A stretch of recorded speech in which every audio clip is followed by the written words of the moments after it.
ഷാരിഖ് നവാസ് പാലക്കാട് നിന്ന് തുടരുകയാണ്. ഷാരിഖ്, വിവരങ്ങൾ പറയൂ.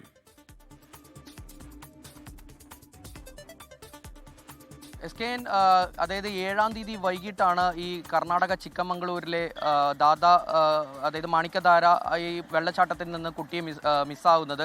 അപ്പോൾ തന്നെ അവർ കുടുംബാംഗങ്ങളും മറ്റുമൊക്കെ ചേർന്ന് തെരച്ചിൽ നടത്തി. എന്നാൽ ആദ്യ ദിവസങ്ങളിൽ കുടുംബാംഗങ്ങൾ നമ്മളോടൊക്കെ പറഞ്ഞതുപോലെ ആദ്യ ദിവസങ്ങളിൽ തെരച്ചിൽ ഒരു അമാന്തം നേരിട്ടിരുന്നു.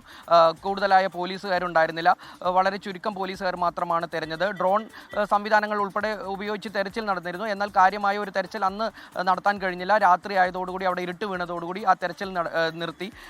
പിന്നീട് അടുത്ത ദിവസങ്ങളിലാണ് ഈ ജനപ്രതിനിധികളൊക്കെ ഇടപെട്ടതോടെ കാര്യമായിട്ട്, അതായത് കർണാടക സർക്കാരുമായി ഈ പാലക്കാട്ടെ ജനപ്രതിനിധികളും അതുപോലെ തന്നെ മറ്റു സംസ്ഥാന നേതാക്കൾ ഉൾപ്പെടെ ഇടപെട്ടതോടുകൂടിയാണ് കർണാടക സർക്കാർ ഈ വിഷയത്തിൽ കൂടുതൽ ജാഗ്രത പുലർത്തി അതുമായി ബന്ധപ്പെട്ട് കൂടുതൽ കുട്ടിക്കായി തിരച്ചിൽ ഊർജിതമാക്കുന്നത്. അടുത്ത ദിവസം തന്നെ കൂടുതൽ പോലീസുകാരെത്തി ആ പ്രദേശത്തെല്ലാം തിരച്ചിൽ നടത്തി.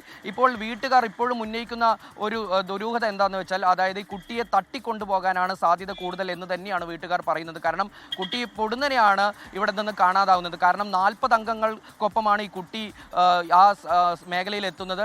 അവിടെ നിന്ന് പെട്ടെന്ന് ഫോട്ടോ എടുക്കുന്നു. ഉടനെ തന്നെ വെറും ഒരു 10 മിനിറ്റിനകമാണ് കുട്ടിയെ കാണാതാവുന്നത്. കാരണം ആ ഭാഗങ്ങളിലെല്ലാം വിനോദസഞ്ചാര കേന്ദ്രമായതിനാൽ ധാരാളം ആളുകളുണ്ട്. അപ്പോൾ ആ ധാരാളം ആളുകൾക്കിടയിൽ നിന്ന് കുട്ടിയെ പെട്ടെന്ന് കാണാതാവുക എന്ന് പറയുന്നത് ആരോ തട്ടിക്കൊണ്ടുപോകാൻ സാധ്യത തന്നെയാണ് കുടുംബം ദുരൂഹത ഉന്നയിക്കുന്നത്. അത്തരത്തിലുള്ള അന്വേഷണങ്ങളും കർണാടക പോലീസും അതുപോലെ തന്നെ കേരളത്തിൽ നിന്നെത്തിയ പോലീസും അന്വേഷിക്കുന്നുണ്ട്. ഇന്നലെ തെരഞ്ഞെടുപ്പ് തിരക്കായിട്ട് പോലും ഇവിടെ നിന്നുള്ള ഒരു പ്രത്യേക അന്വേഷണ സംഘം കർണാടകയിലേക്ക് ഇന്നലെ തന്നെ തിരിച്ചു കഴിഞ്ഞു.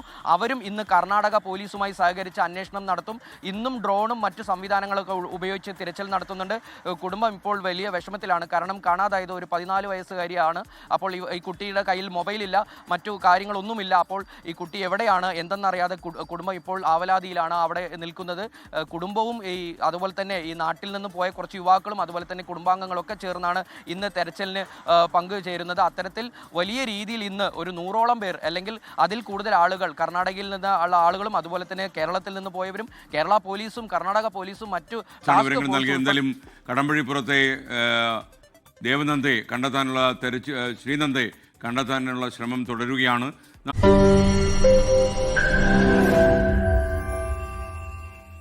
ലോകത്തെവിടെയായാലും ഏത് സമയത്തും 24 വാർത്തകളും ഓഗ്മെന്റഡ് റിയാലിറ്റി പാക്കേജുകളും എക്സ്പ്ലെയിനറുകളും വിശദമായി കാണാൻ ഞങ്ങളുടെ യൂട്യൂബ് ചാനൽ നിങ്ങൾക്ക് സബ്സ്ക്രൈബ് ചെയ്യാം.